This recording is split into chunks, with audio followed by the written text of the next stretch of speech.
Hello, fifth grade. Wanted to come on and take a minute to talk to you about our March Madness project. This is something unique and special to fifth grade, and it's one of my favorite things that we do. If you are in the sports world, unlike Mrs. Phelps, you probably have a little bit of background knowledge about what March Madness is. March Madness is a basketball tournament that they use to determine, they kind of do it in this round robin style to determine who they consider like the best, quote unquote, college basketball team they have in the nation. So we decided it would be really fun to do a play on that, but with really awesome fifth grade books. So our March Madness event was born.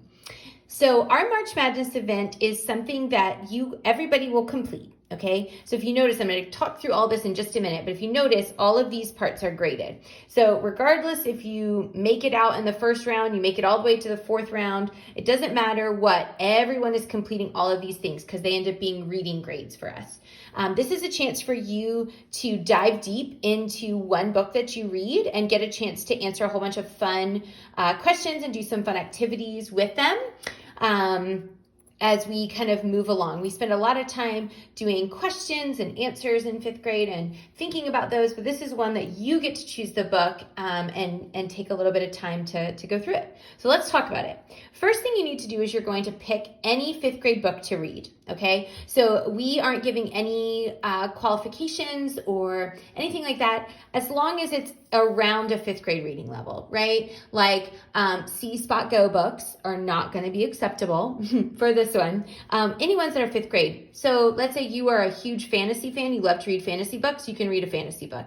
Let's say you love science fiction, have at it. Nonfiction, great. You get to choose any book that you want. I will say you are able to use nonfiction. This might be a little bit more challenging with some of this, but you are welcome to do it if you want. If you're participating in Battle of the Books, you can use a Battle of the book to for your activities during March Madness. During the month of February, we will not be assigning any independent reading logs. Your 20 minutes of reading that you are assigned will be, instead of just saying like, hey, read a book, they will be able to say, hey, spend this time to work on your March Madness projects. So everyone is completing 3 of these projects. The fourth one, if you make it to that round, you'll do, but that one isn't really anything that you have to prep a ton ahead of time for. So we really encourage you to use your time wisely in February throughout to kind of like do it a little bit at a time. If you're in my class, you hear me say a lot, how do you eat an elephant? 1 bite at a time. So we kind of want you to take that mentality with this, right? Do a little bit at a time as you go, and this makes it a little easier. So let's talk through what this means. So in our March Madness tournament, the first round that you'll have, you'll complete a book cover and recommendation. Okay, so everyone completes it. Like I said, it's graded.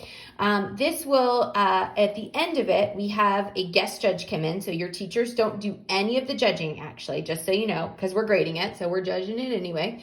But this is going to take, we have 22 students in our class, so it's going to take it from 22 down to 16. The person who judges it will not have any knowledge of fifth graders, and they will be shown it anonymously. So they will be able to judge it based on the rubric. So let's talk a little bit about what that is. The first round is the book cover and recommendation. So you will get a list of materials that will be sent home like this. It will also be available on fax to you should you want.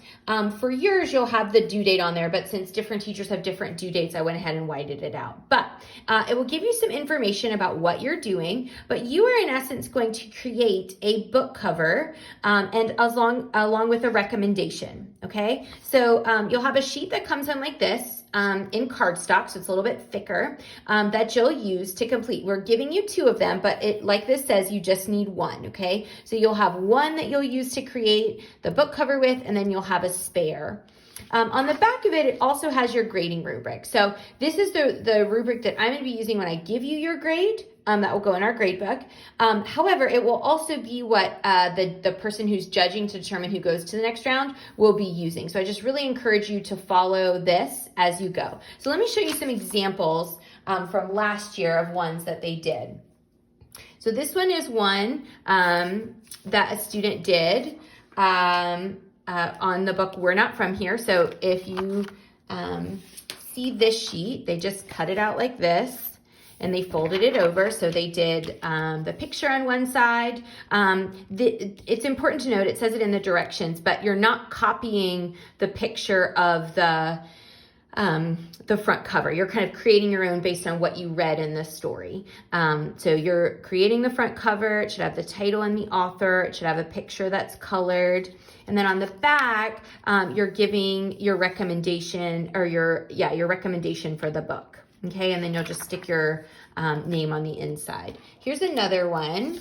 This one's The Hobbit. Someone did last year. So they, the title and author, they drew the pictures. This is not the picture that you would see in a book if you were to purchase it. Same with this. You are welcome to write it on the back or type it, whatever your preference is. But again, I just encourage you to follow along on the grading rubric to make sure that you are hitting all of your points. Okay, so everyone will turn this in. We take we take the bulletin boards outside the 5th grade classroom and we turn it into a giant bracket board.